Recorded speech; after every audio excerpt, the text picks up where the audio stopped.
Whoa, wait, hold on. Can you see me? Am I up on your screen? Do you have the witnessnesses? Do you have me? Hold on, I think we can click something, do something. Let's make this change. Let's see if we can get realigned everywhere and everywhere that we might be. That's right, right now you're just waiting, and I'm waiting for everything to align perfectly so we can all do this together in harmony. Right, we're waiting for all the servers to line up. You can hear me say, welcome to the show. It's me, 3D, with 3D Change Perspectives. And today, I want to change your perspective on, well, it's a little bit convoluted, but basically what already exists. Procedures and things that are already there. I kind of want to show you a different way to look at them, and we're going to use maths, numbers, and some generic sharing protocols to kind of help explain my point. So, being just before the new year, I felt it might be more fun to do a math episode instead of what we normally do. And don't worry, I have a way to help also to use your YouTube clips or channel as maybe website ads or some other kind of ad sponsor role thing to help you out with your channel. But I do want to start off with better generic trustless sharing protocol. And then work my way through the numbers to get to the main YouTube bit. So right now what I'm doing, so you're perfectly aware, is we're getting the chat set up on YouTube. So basically no matter where you're watching this at, you could be on a bunch of different places watching me, listening to me right now. But if you jump over to YouTube, you can actually join into the conversation up on screen. We don't actually get a whole lot of people that show up all that often, and that's fine. When we do get them, we're always welcome to see them. So before we keep on going, I need to jump into the sponsors. I want to thank, first off, our network partnership. Thank you, DeOrganized, for being one of the most recent Bitcoin Live digital broadcasting DB partnerships. Bitcoin Live DB and DeOrganized is a powerhouse combo. We are growing, and this is a beauty to see, especially with some great people like DeOrganized, the company.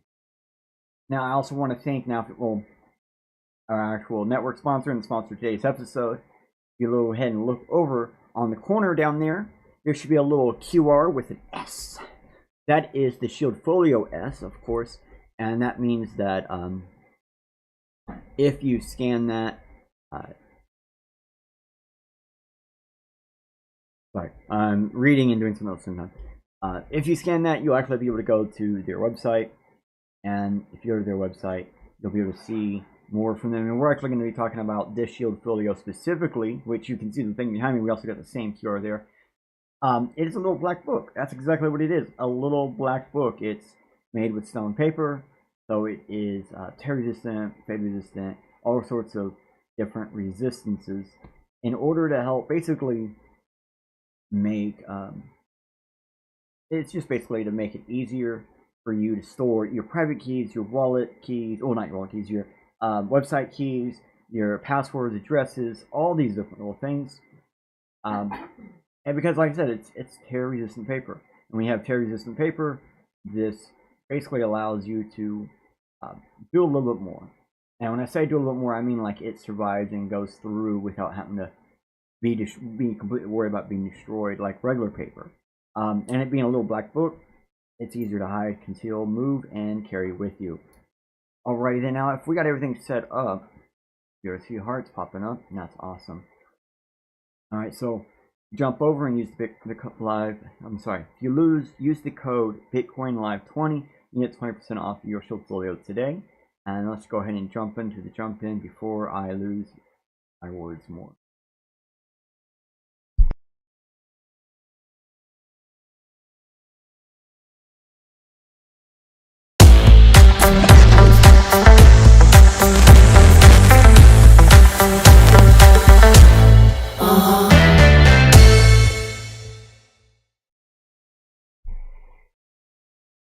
Oh yeah, thank you again, Shield Folio, for sponsoring today's episode in the network.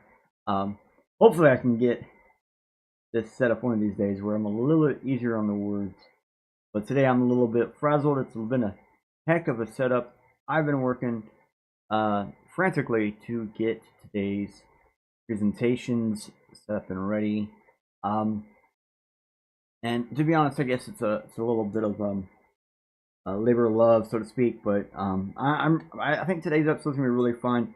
Like I said, it's a little bit different than usual. Normally we're going after one specific topic or whatever, and today we're just going to show you some processes, and then we're going to show you a completely new way to do basically all three of these processes.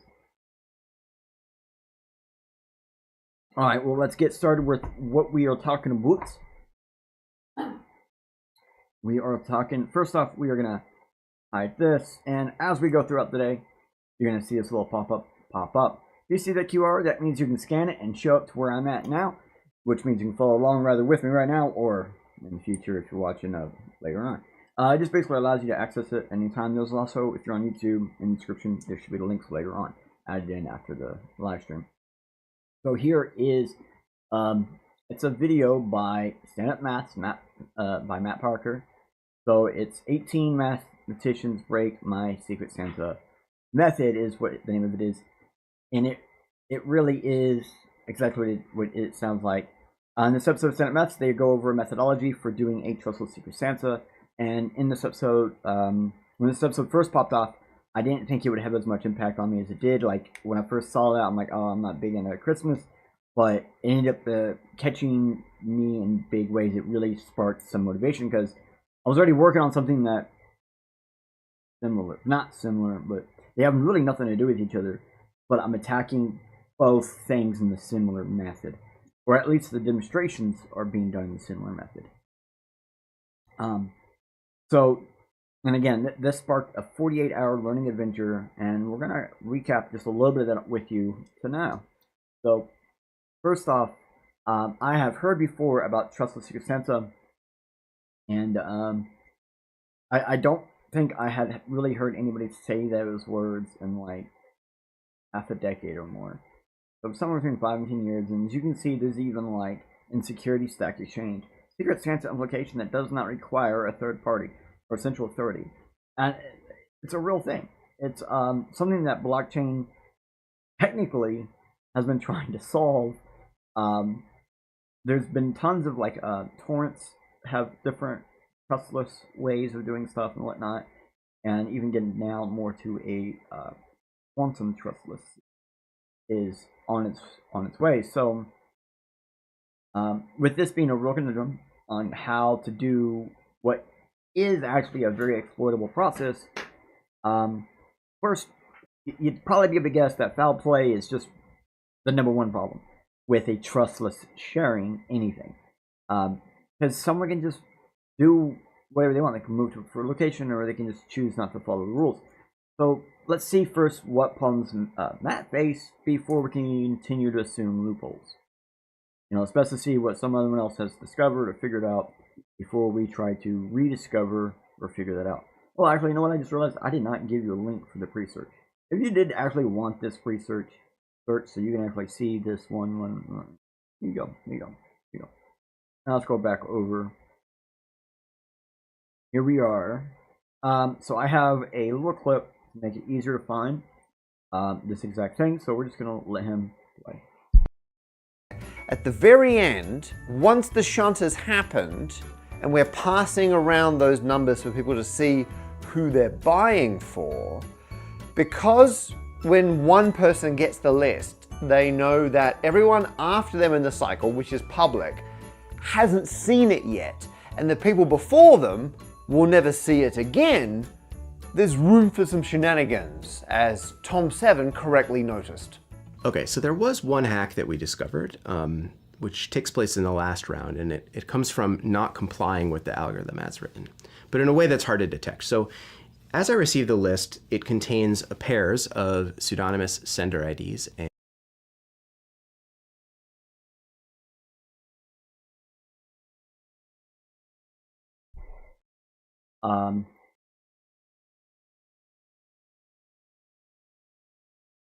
Okay, so it looks like something just worked.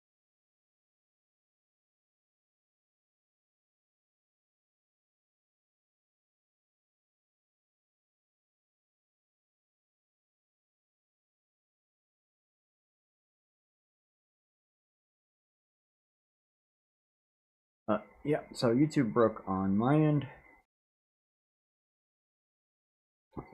Basically, that was the clip. It comes down pretty simple. It's pretty common error, pretty common problem. But I think the best part of this clip is it shows that out of 18 different maths people, of course, they figured out, found, and made some loopholes. It's gonna happen, right? We're about to drop off some of these old ones.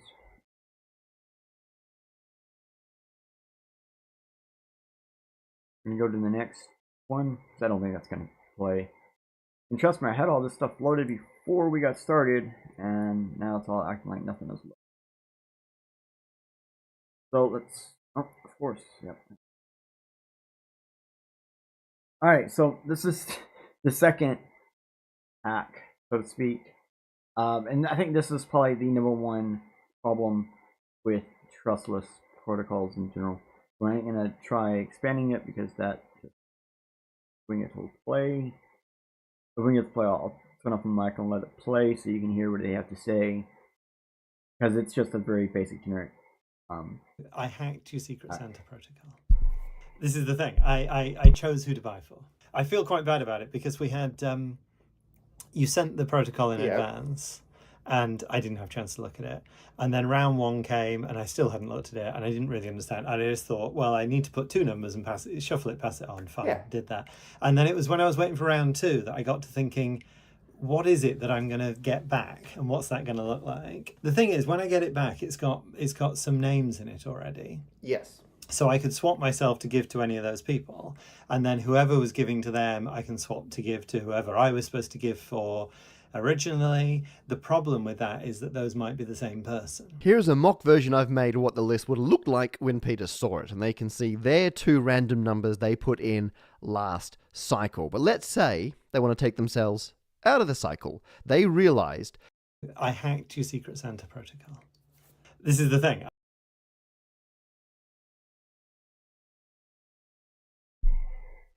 Oh, okay.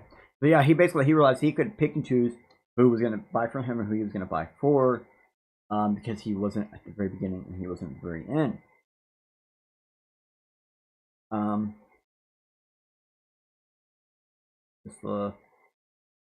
don't remember which one we're on the second one, right? Right. So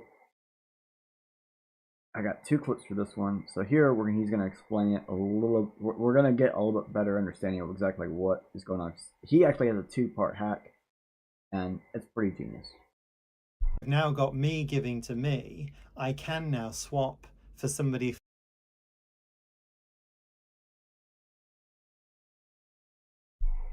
Sorry, everything is reloading, I think. Normally YouTube that causes this error. It's just crashing.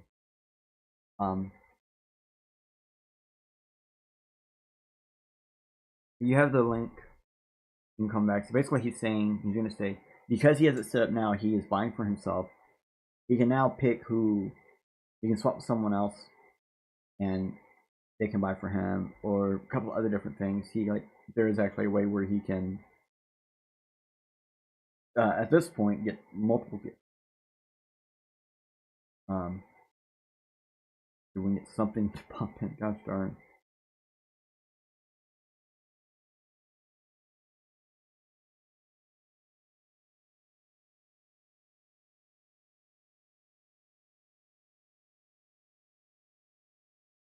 Now got me giving to me.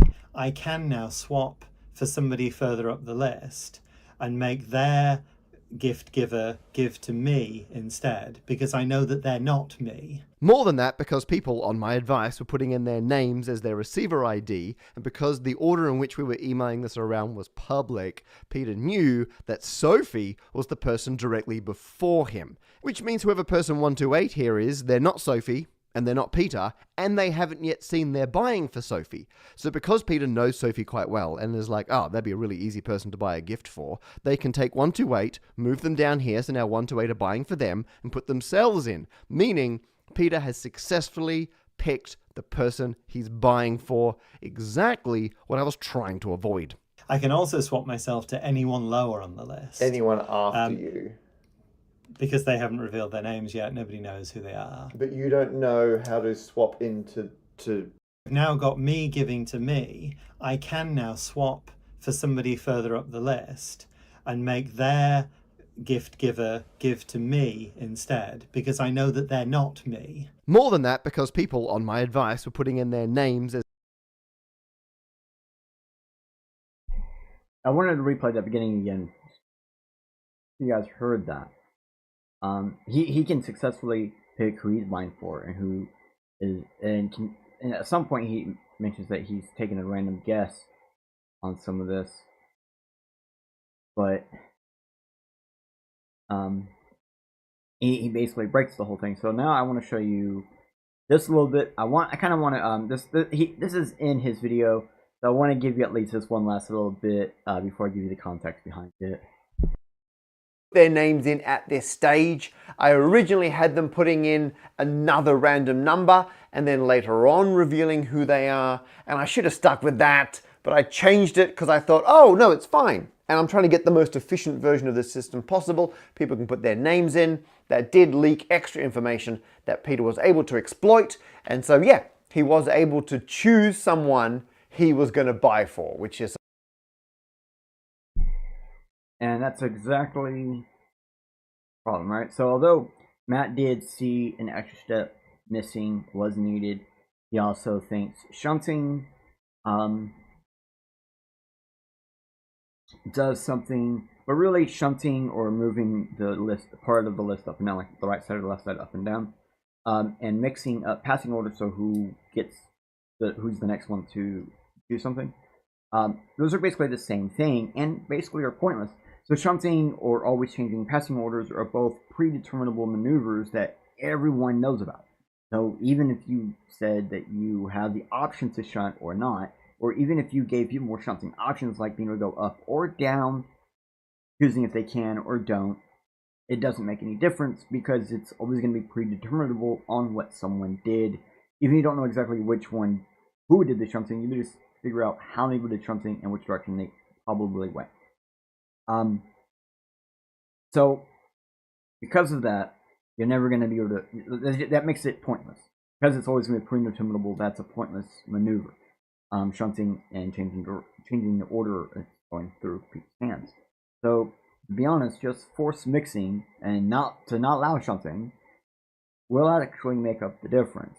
But I also had an ideal to add entropy. Now that brings us to the next point. We're actually going to go into this part right here. So I have a GIST file, or a GIST on the GIST hub for a GTSP, or generic trustless sharing protocol. This is version 2, since Matt has version 1. This is version 2. I'm going to explain exactly how this works, because it's just I think it's under 1,000. Yeah, it's under 1,000 lines of code, 773 lines of code. So I actually made under 1,000 lines. Yay! Although it's not, I could have easily made 1,000. We're gonna just jump into a presentation now. This is the presentation I spent a couple days building and getting working. It does everything but the very last step. I'm super happy about that. Here's the actual full-on link to it.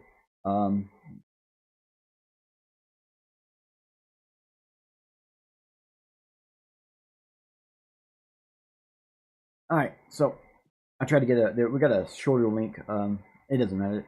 This one's easier to find. It's right there on GitHub. So we're gonna just give this a try. So, alright, how many parties?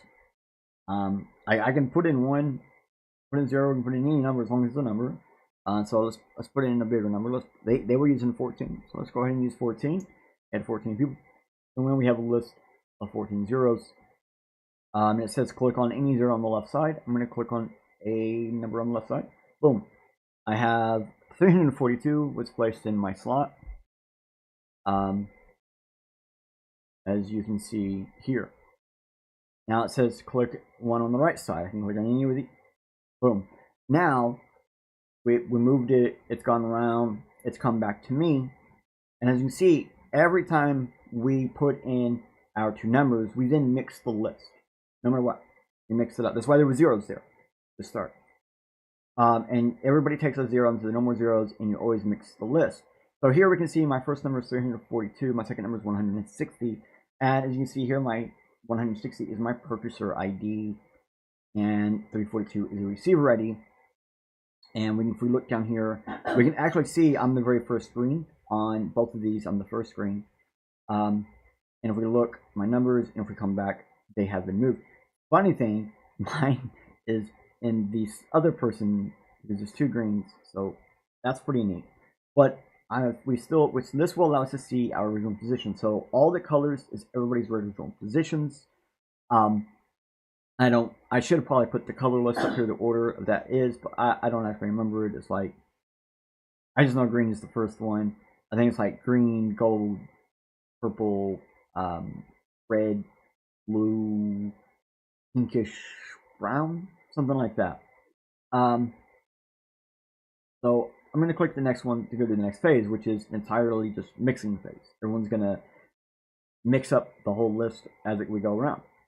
You're going to be allowed to move two numbers around on each row. So we did that. So it's a mix full of two sets of times, one set of times for each person. And we're only a couple steps in. Now we need to add in to the third row. So I can click anywhere in here and add into the third row. Bottom one, cool, add into the third row. Now we can see all of mine up here, 621, receiver ID 141, my new number, receiver ID, and 12, purchaser ID. So the list has also been mixed up already, because I clicked this very bottom one, which is it's green. I'll show you where I clicked. Here's the other green person above me, and if we come to look, my number has been mixed up just right here. One above it, so sure, it's not very far, it's there. Alright, I just not realized you guys can't see my mouse, my bad. But anyways, can you see it pop up? Yeah, you can't see it. Cool. So again, you put in a new number, you mix the entire list up as you go. So there are no more zeros. It goes back around, and now you reveal your name in the list. So on these first two sides, on the left, far left, and in the center, are your purchaser IDs. Or your receiver IDs, my bad. So you choose to reveal one of those two slots. Your choice which one doesn't matter. And if I look, we're 621. So here's my original first number, 621, is 2 spots down from where it started. It has moved quite a bit since then, though. My second number has only moved 1 spot up, but it hasn't moved since it started. And my other one is not. It's completely a different spot than where it started, and all of them are different numbers from when we started. So I can click and I can keep changing these and you see it's going back and forth. So saying, hey, that ain't mine. That one is. Changed and it stayed. So that was my receiver ID right there.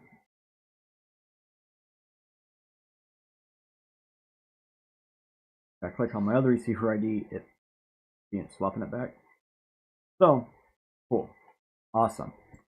So just putting in an entirely new row, just simply adding entropy was a huge difference.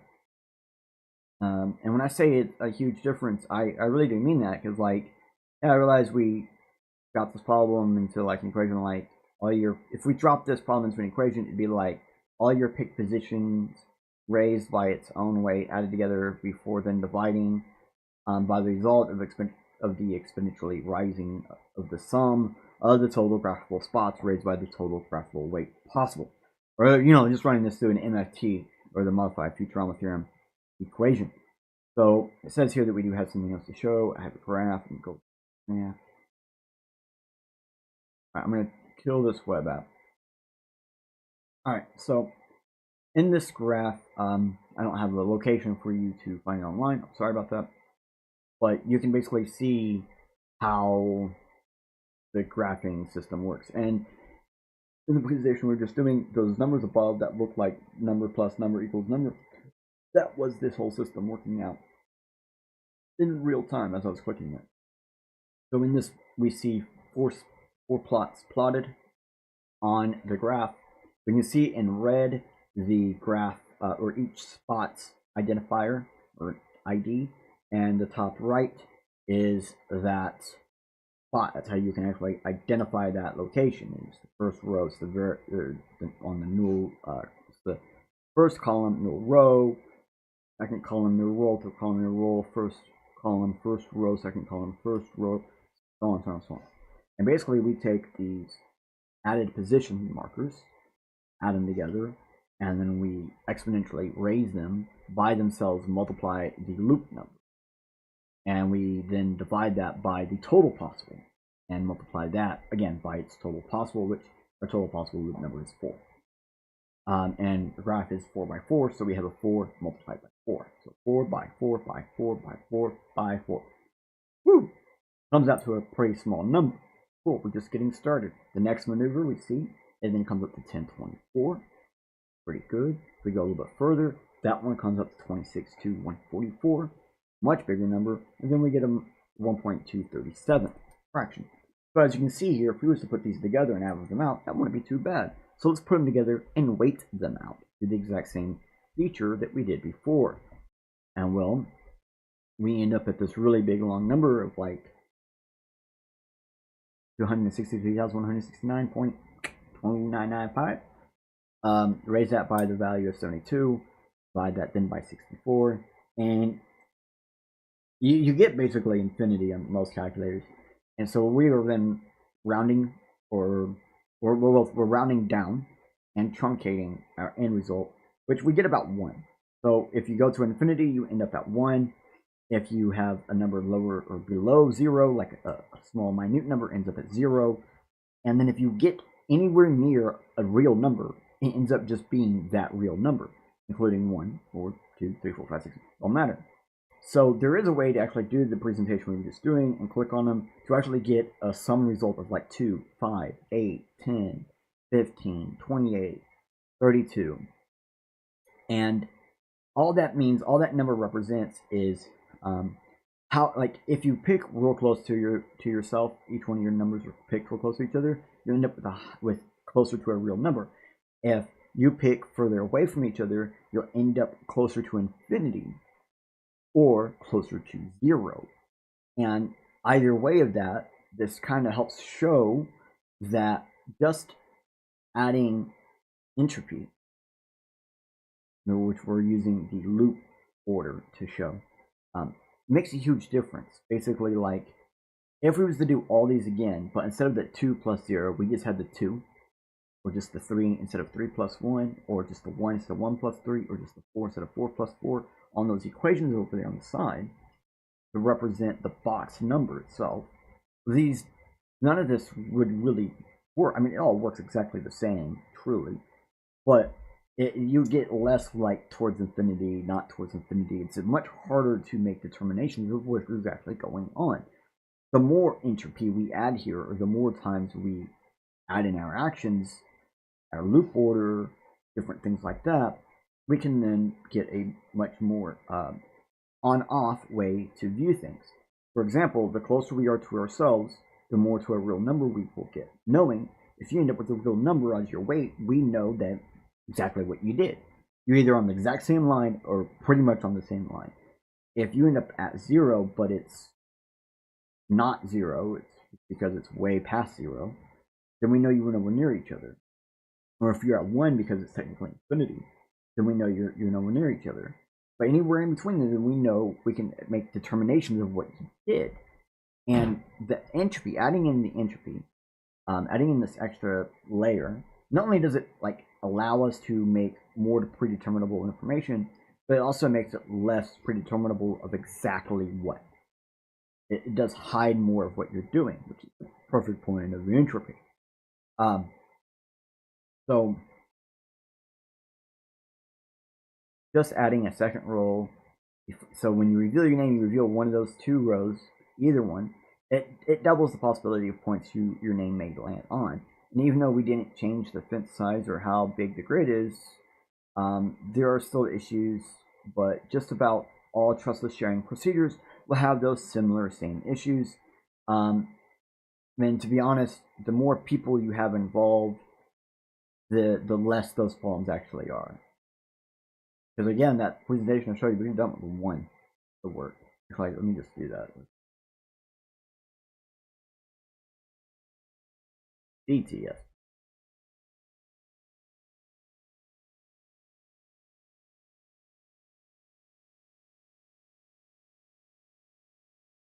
We're just going to put 1. So this works even with 1. Hooray! I got myself. Aha! Let me show you this again.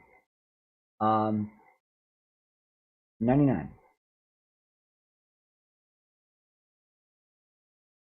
Okay, mine just works. Yeah, I don't have a computer good enough to do 99 parties. Alright, anyways. I hope that gets my point. There's a lot to do with entropy in this equation. So, hold on a second. I want to just... So, hey, if anybody out there can get this to Matt Parker, please do. I'd love for him to have a better version. That way, next year he can have a better... Try the version 2 version. But when it, like, you notice how I look at the fence and the grid numbers are sitting on in order to make and then use math in order to determine if something was good or not. And similar, how they were using maths to make causations or reasoning why they needed to do specific things. We completely looked at these in 2 different ways. They were looking at a traditional math setup, how you would do your proofs and all that. And I am simply looking at probability of possibility, and huge different way to do it. So when you look at trying to increase the probable chances that your numbers will lay on the same line, it makes more sense this way. And when you're trying to prevent someone from hacking the system, that's really the only thing you're trying to do. Prevent someone from being able to pick what line they are on for the left end result. Hopefully you guys got that. Now let's just go on to the next one. You already kind of saw. Let's get into it. Yeah. Right. So, Pinzmanos. Okay. Let's find out what these omnios really are. Of 5 squares. So, for example, this is one of them, made up of 5 squares. We would also have this one. We can also have this one here. 1, 2, 3, 4, 5. Our little snake-like one here. 1, 2, 3, 4, 5. And in total there are...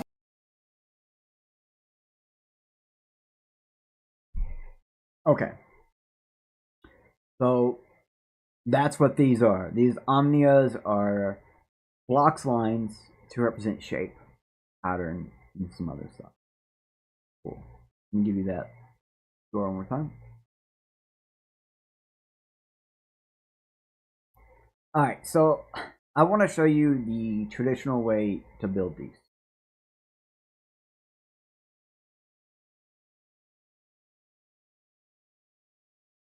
How is it not set on my marker?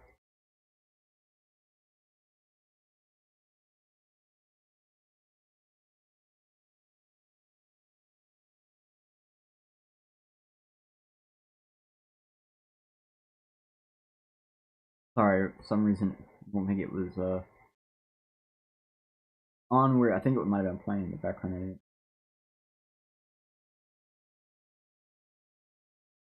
Yeah, so this is one way of generating them. Another way of generating them, you start with a square and then you number clockwise 1, 2, 3, 4. And then we're going to pick one of these numbers, say 2, add a square here. And then we continue the numbering clockwise, 5, 6, 7. And now we pick a new number. And the only rule is the numbers you pick have to keep increasing. So we couldn't now pick 1, but we could pick 4, for example. So pick 4, and then this becomes 8, 9, 10. Then I might pick 7, say, and if I pick 7, I can't then pick 5 and 6. Got 11, 12, 13, and so on. And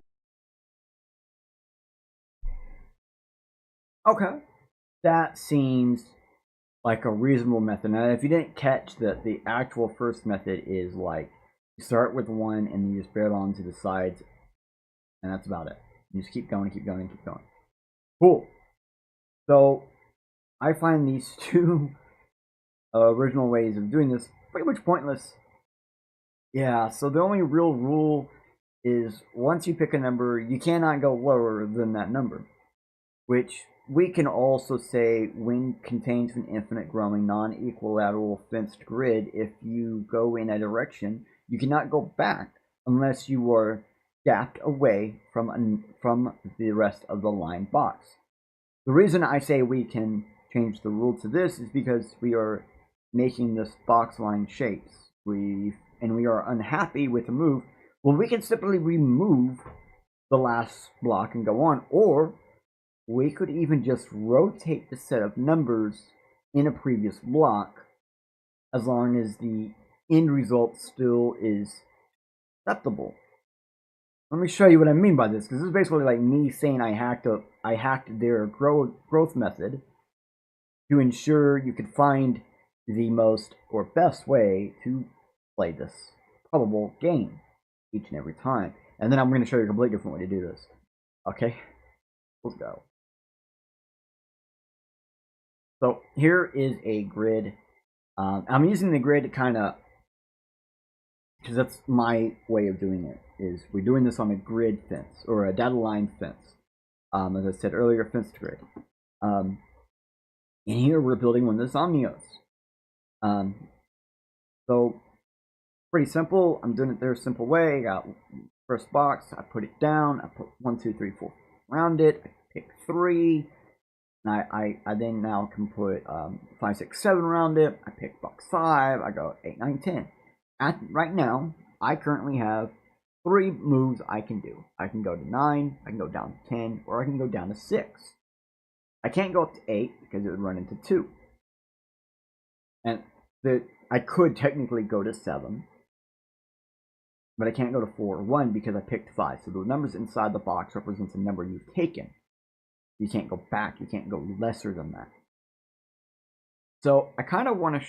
oh, wait. I just realized a local file. There ain't nowhere to view this online except for right here. So excuse me for not having keywords reviews. Alright. So here's an example of just rotating. After I've already put 3 blocks down. I'm going to rotate the numbers in that first block. Let's go back and show you what they look like before. 1 at the top, 3 at the bottom, 4 and 2 and 3 was taken. Now I'm going to rotate them twice clockwise. 1 is taken, 3 at the top, 2 on the left, 4 on the right. And it still works. Still perfectly okay. There's nothing wrong here. I'm just trying to show you that like we can still do these things and not break the system. So here is the box. As you can see, this is after the rotation. We've rotated it twice, and now we're continuing on. So we have taken box 1, and then we have taken box 5, and we have taken box 10. Now we have 3 moves we can make. I keep forgetting this. I need to move my chair a little bit. So we have 3 moves that we can make. 2 moves we can make, I mean. We can go 13 or 12. Okay. That's what's up, right? You can go to one of those spots. Okay. Nice. What?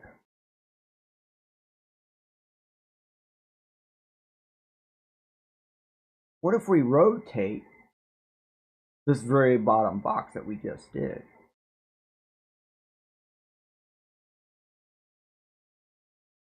Well, we rotated it twice clockwise, and guess what? We got no extra moves. So if we look here, we're still in this setup. We're going to go one more step, check box 11. I now have 3 possible options. I can go 15, 12, or 14. Okay. Keep in mind, I already have 1, 2, 3, 4. I already have a pink enough, right? So, what happened if I had never rotated this box that's now behind my head? So I'm going to show you what that looks like. First off, here's what that would have looked like. We would have taken the 10, and we never rotated clockwise, so then we had taken 13 instead of 11. Well, guess what? I now only have 2 available maneuvers. 1 less move this time. So simply, at any point in time, I can always go back and rotate these blocks to potentially open more maneuvers. Now, I'm aware you're probably going, but your rules won't work for compacted objects. Oh, no, I got you, bro. I got you. So we're going to build a compacted object. So, started with the very first spot. Somewhere in here. Yeah, here we go. Very first spot. 1, 2, 3, 4. Took the 1. We now have 3 spots open to us. 2, 5, and 6. We can move. So we're going to take 2. And now we have 8, 9, 10. Now we have 4 maneuvers we can do. We can go 6, 5, 8, or 9. Which 5, 8 are 2 different moves. Doesn't matter. Basically the same.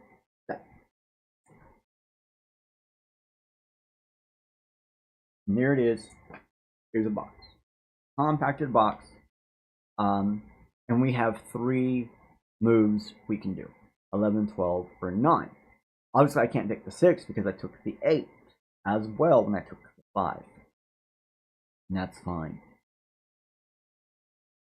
Because the reason why we can do this is because we did an offshoot. So when we were going right, we started going in one direction, going to the right, and then we chose to basically step back and offshoot. And I like to call this as a test. I want to test if I want to go that direction or not. I decided I didn't want to go that direction. So I went back to the way I was going. Except instead of flowing back in through, we just continue in 2. Because I can. Now, what if you can't? Here's an offshoot where you can't just go back. So, in this case, we started down here and we're moving to the right. And we have 1, 2, 3, 4. We take the 1. We have 5, 6, 7, 8. So since 1 is the leading block, I test waters on 5. I go up 1 with 5. And I realize, you know what? I don't want to go up that way anymore. So I go return to 1 and move forward on 6. Kind of like how we did before when we made the square. I started in one spot, moved, didn't like it, went back to where I was before, and went a completely different direction. And it's not the opposite, but it is different. And because of that, now we have an offshoot. I continue going. I can now go multiple different directions now. I can go up to through 9, or I can take the 10, 11 block, or I can take the 12, the 13, or the 7. Because I have not taken anything, and the lowest number I've taken is a 6. I have literally set this up to be the best presentation with those numbers, in case you were wondering. Because I could have done this in a method where, you know what, I wouldn't be able to go through 7, and I wouldn't be able to go through 13. Or, I mean, no, I could go through 13. The other way to do this where you couldn't, 7 would be a lower number, and we would have taken the 7, so that could have been a 5 or a 6, and so I wouldn't have been able to go down that way. And basically what this means is, like, now we have 2 offshoots. I can pick either 5 offshoot or 6 offshoot to continue. Because they're both offshoot off the same node. 1 block node. I do have a little bit better explanation of that. Let me see if it's in my notes. So, this is a common offshoot. We started similar to the 1. and then have the opposite rotation for the sum placement. But then after that, we go into the same. So the only thing here different I did is when I placed the first one, instead of putting my numbers on there counterclockwise, I went clockwise. Oh no, instead of going clockwise, I went counterclockwise. And then the rest of the times I went clockwise. And that gave me the number one best maneuvers, all the maneuvers I wanted to go. I just start with that one in the direction I want to head towards, and I'm good to go. But when we got to like 5, we decided we didn't want to continue that offshoot. We went back, continued on the block line. So as you can see, this shape has many options, and more so compared to others if we rotate the sums of the blocks. It can be very dramatically reduce the number of moves. So here is the same exact one, simply rotated, I think all the blocks but the first one. I think I rotated, I rotated all the blocks but the first one. And as you see here, we now only have 1, 2, 3, 5, 6. Technically, we only have 1, 2, 3, 4 moves. We only have 4 moves, but it's 1, 2, 3, 4, 5. Technically, really only 4. And this shows that just rotating one block can make a huge difference. Rotating all the blocks can also make the same exact difference, whether it's minimal or max. And so I kind of want to show you something else. Because basically, let me go right back real fast. Basically, here, this simple shape, I simply just rotated the box. Boom. And we got something hugely different. So what happens when we have a shape made? Well, we can't rotate those boxes anymore. You know what I mean? That doesn't make any difference now. But we can still do something, right? So this is where I basically first started. I was looking at the different shapes and trying to find more. This is how I got started into this problem, to be dead honest with you. And which is where I came to my conclusion, where I came up with my rule set and where I am coming from. Here's a very basic Intimo. 1, 2, 3, 4, 1, 3, 4, 5 blocks. Now we can push some of these blocks to form new pentanodes. Here I pushed the block that was right behind my head and pushed it up to the right, and now I made the opposite side, the opposite of what we just had. Like we had this.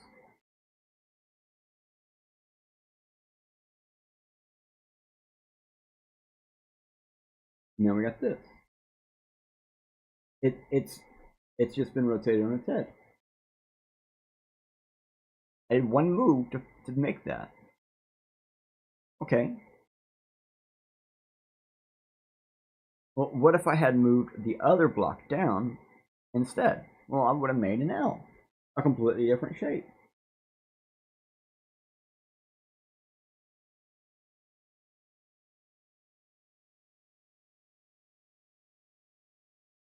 I just took that one was on the 2 side. So basically, what was the graph? So to get rid of the graph, So basically, 0, 1, 2. So it'd be box number 2, 3. 2 plus 3 is the box I'm talking about. 2-3 was moved to 4-2. Make a brand new shape. Now, but we can actually make more and more of these shapes like this. It's a different way to look at it, different way to do this. Here we go, brand new shape. Pushing finds many more forms, but you have to have your set length. So you have to have a shape with the set number that you like before you can start pushing. So we need to have all the lengths before we push. So in this example, can we push left or right? Well, if we try to push left, we're going to run back into the main line. We can't do that. That's one of the rules. Never run back into the main line. Kind of like you're playing Snake. But if we had pushed right, well, we just made a brand new shape. And we're not running to the main line. We have empty space, nothing, no problems seen here. That's great, right? Absolutely. So, okay.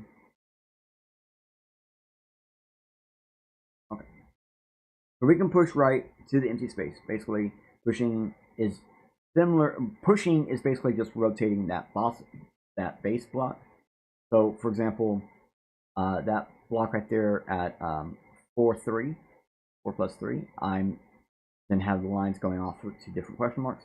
That block right there is not the base block. That's the block that we're going to affect by rotating 3, the block right above it. We can rotate it clockwise or counterclockwise. So, basically using these rules, using the way we're doing this, for as long as the pushing is rotating that base block, but we can also say like pushing is moving to a different face of the same block without skipping over any blocks or faces.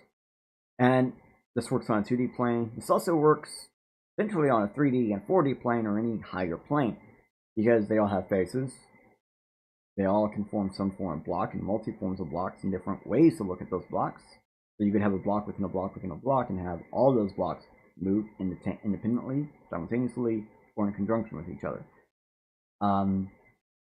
And this might be a different way to find basically three-dimensional mass, even on a 2D plane. So here's the rules. Generating omnios. You can see it's still a little bit different, but generating them specifically over data rail fences.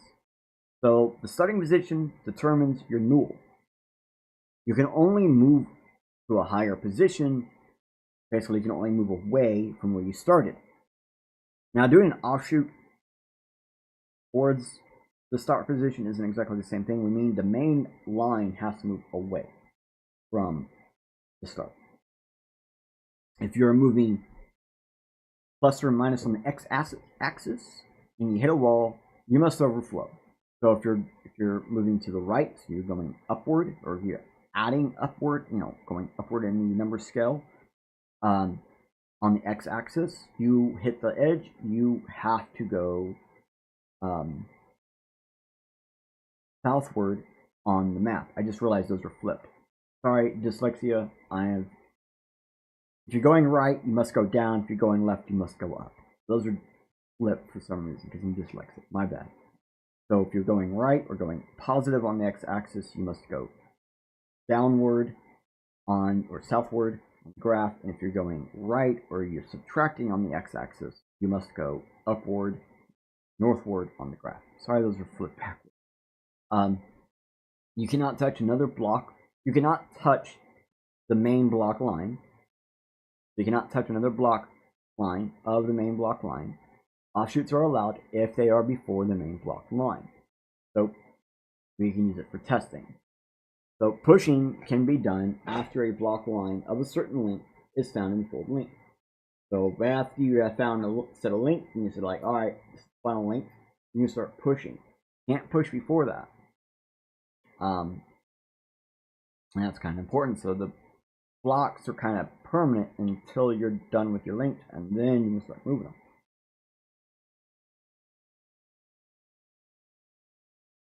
Alright, so I have another chart to help make this make sense, hopefully. So this orange bit is moves we can do once we have a shape with a full length. So these are moves that we can do after it's done. So these are the pushes. Now I got two different pushes here. I got one going up to the right and one down to the left. You notice neither one of these are going towards the 0. None of them go from the start. And I even showed all the moves that we did to get to where we are. So this purple thing is the offshoot move, which can be abused to do an offshoot from an offshoot, to then return to the main line from that offshoot, or that offshoot, to form compact block shapes in this place. We see we start at 0, We moved up to a shoot. We did an offshoot. Was not happy. We turned back and did another offshoot, and then continued on from there. Everything in the green are basic maneuvers. So a move goes to the right, a walk goes to the left, a crawl goes down, and a climb goes up. You have a way to make sense of what you're doing, and cool.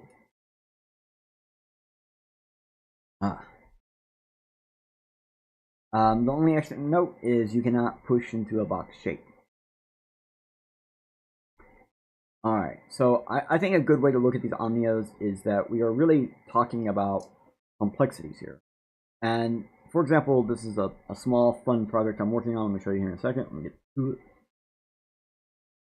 This is again a local file. I do not have anything available for this online yet. But this is a fun little project I'm working on to attempt to find as many of those omnios as possible and as fast as possible, starting with user choice and then extrapolating from there. But at the moment, it actually does all the work for itself. I just slowed it down with this nice little button so we can actually see it in steps.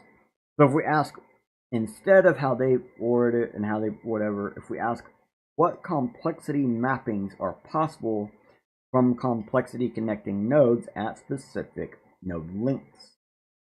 Well, that is like these omnios can be viewed as each box is on. Let me say that again.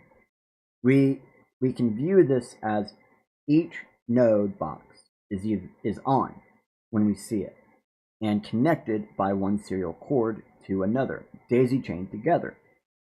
The only way you can triple task one node or quadruple task one node is if the extra cord is only connected to one other node, so that node has no other connections after that, and is before the line continues past it. Once we are all hooked up though, we have the link, we can move nodes around their face connectors on each side for as long as we can have a possible communication from the start to the end uninterrupted.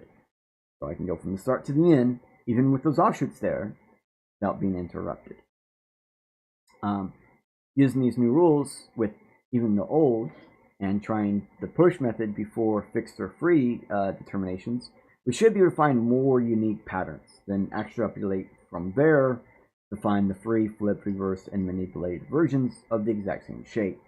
It should make this faster and easier, so to speak. Now let's get into the example. This is a very crude one because this one's I'm still working on. So here's the graph adder. So there is a way to actually give all graphs an indexable range on two different directions. So if you add down into each row, you end up with 4 boxes. And then you go to the right, you multiply, you can drop those 4 down to 1. Or if you start just going to the right, you multiply and then add down. So either way it goes, you can have up to 5 numbers for both columns and rows to represent them. So we have the guessers, we have columns, it's even checking the rows, and then we have basically an array, and basically the array is really how we're actually defining everything. This little one that you see at the very top, that's the very first move we made. That is that's a null grid. It basically sits in the center. It's like a center box in the middle of the actual grid that has a pole extending out through the grid that allows things to align. So it's being used as an alignment row. And so I'm just going to click do this. So, and I just did that, and it basically keyed a corner. Now we know which way is up, and now it's going to find a shape. So each one of these numbers that's being put in is the actual step that we're on. It's the loop count.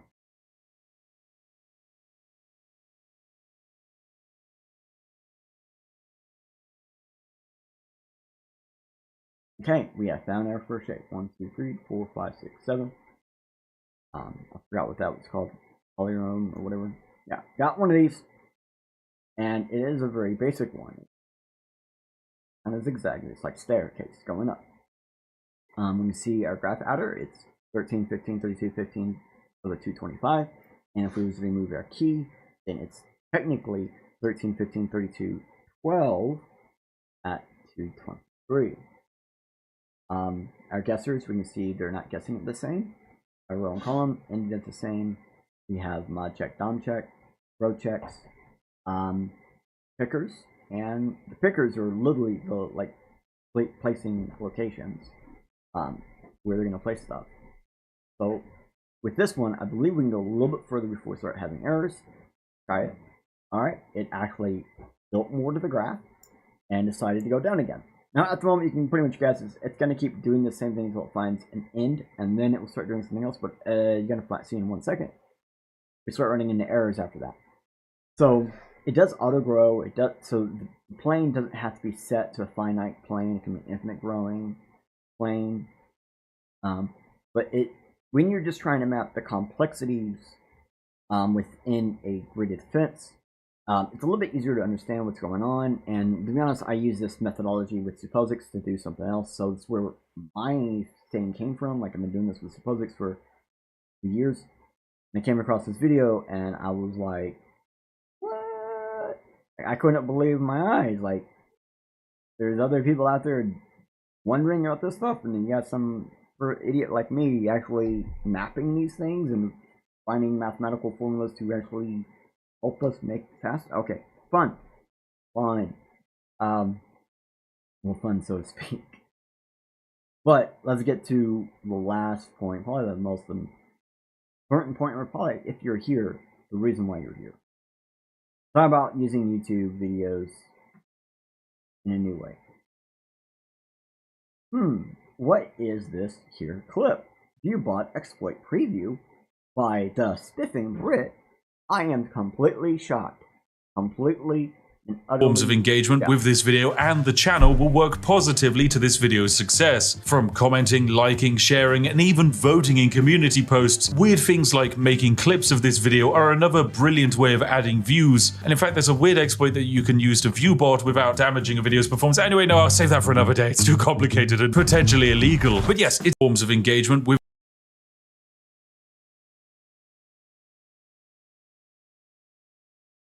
complicated and potentially illegal. But yes. Did he say complicated? No. Oh. He already explained basically everything. It's not really complicated. Okay, I'm sure he has a more complicated version. There's a simple way to do this. Now, I don't exactly have something to show you for this one, so give me a second. Okay? What exactly does this mean? Well, we can clip sections of videos that are not doing so well, like the ad reel sections or the promotion spots, places people tend to skip. Then we can use those clips, kind of like as embedded media on your website, and to make ads. This will keep your ad under 1 minute, ensuring that you know it's not too long. People won't get too terrible ad. And it also ensures you know what the ad is. You can kind of guarantee your ads. And so now keep in mind, I am let me just say it. Let me say it. You make a video, you have a couple of ad spots, some in the beginning, some in the end, maybe one in the middle, that you choose to put in. Maybe you got a sponsor to say, hey, if you get enough views, or if you can prove that that spot in the video has more views, you have a potential chance of getting paid. So you then make clips of these 3 ad reels or whatever, and you're going to then find a way to embed them into your website. When people show up, they pop up, or perhaps they're just there playing one at a time. So when people watch these clips, because they're official YouTube clips, like the one that's actually on screen, an official YouTube clip, I'm on the site, so even if I'm not on the site, the video is from the site, so the views will go towards it and stuff like that. It's technically going to this British Spiffing Brit because it's a video and such. But you get to this point where basically those are normally spots where you get the worst views, you get the lowest metrics for that part of the video, and you can basically inflate that a little bit more off the record, so to speak. But it gets a little bit more convoluted than that, because you can do this with more than just clips.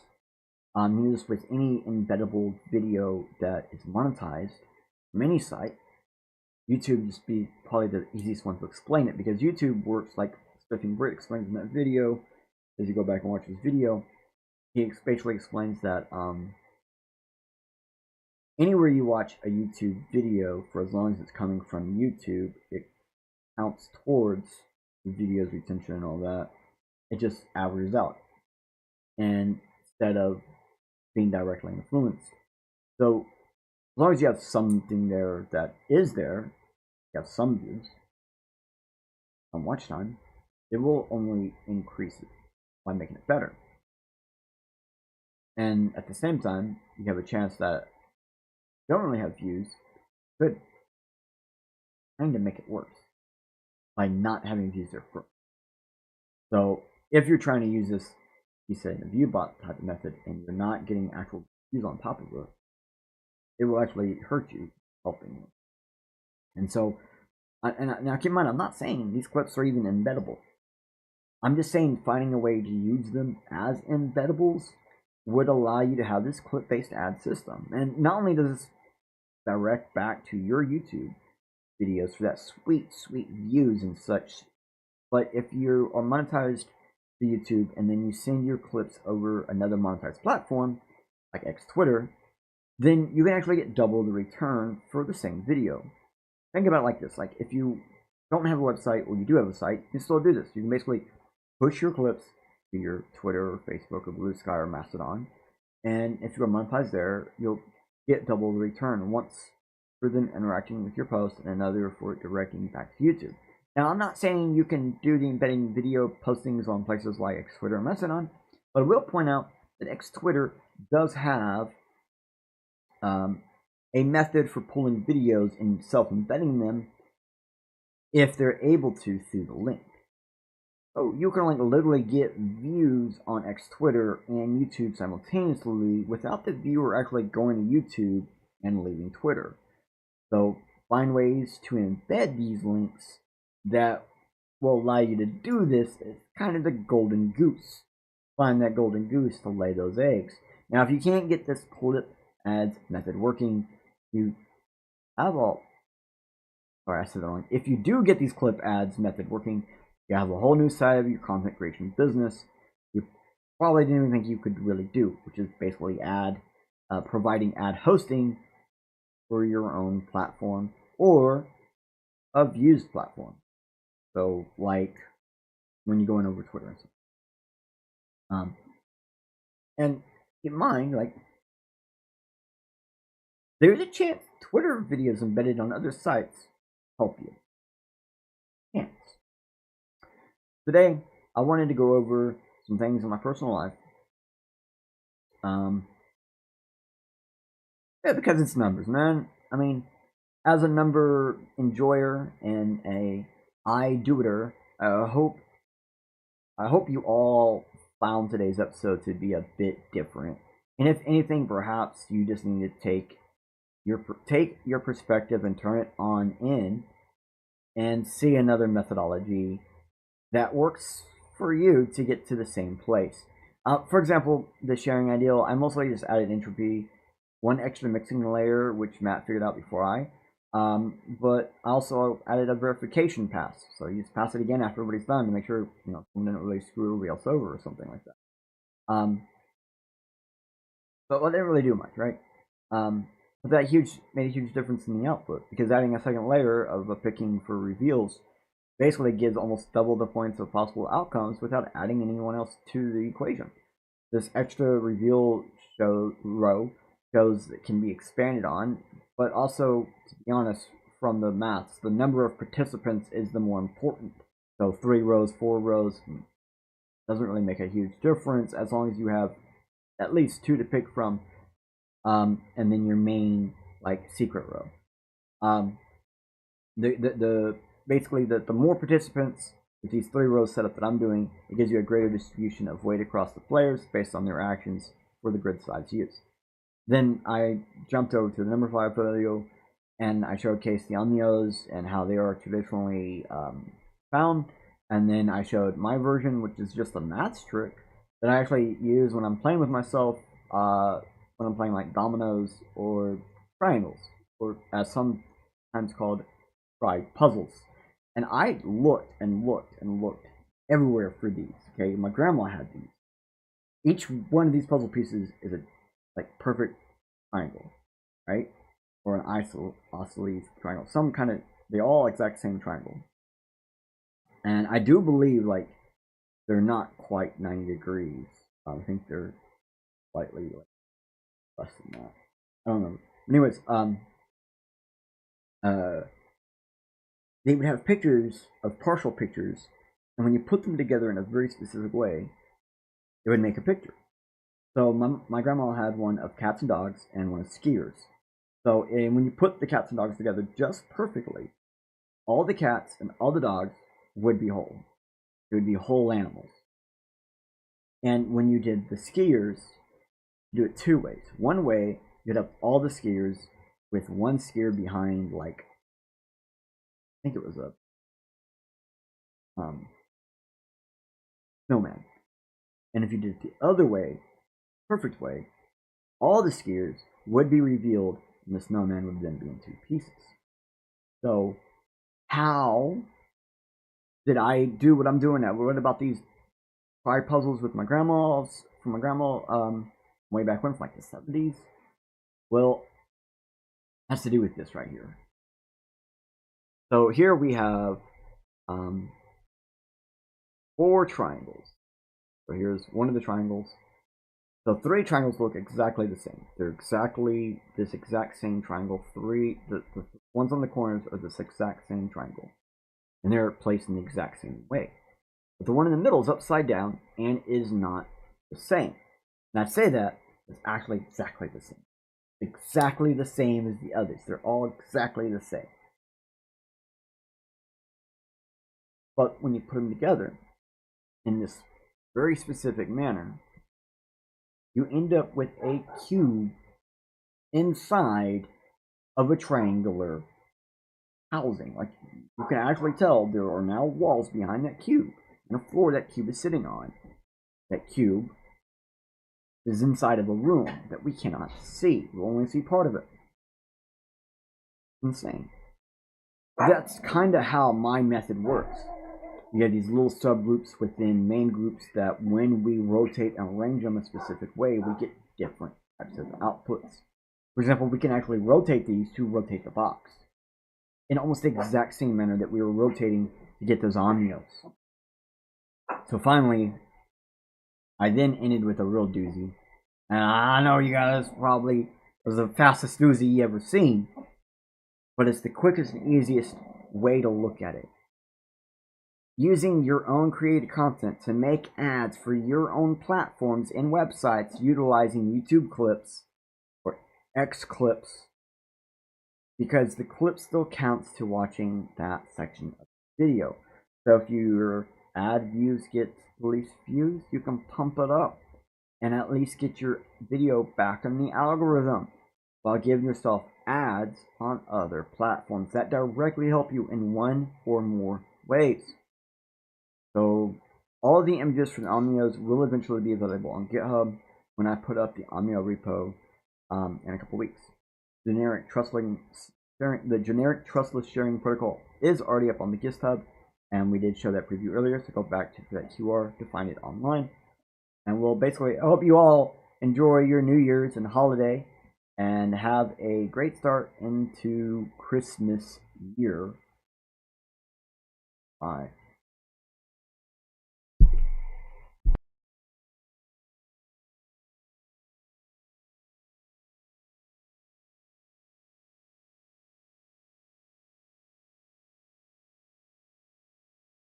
What the heck is wrong?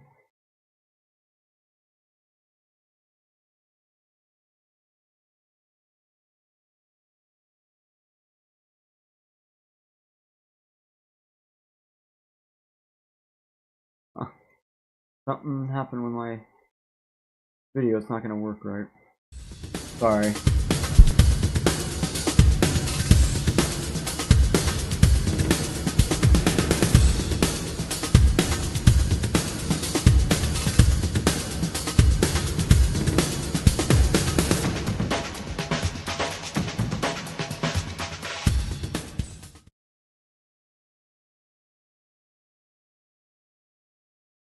Nope, heck no, I'm gonna actually try it one more time.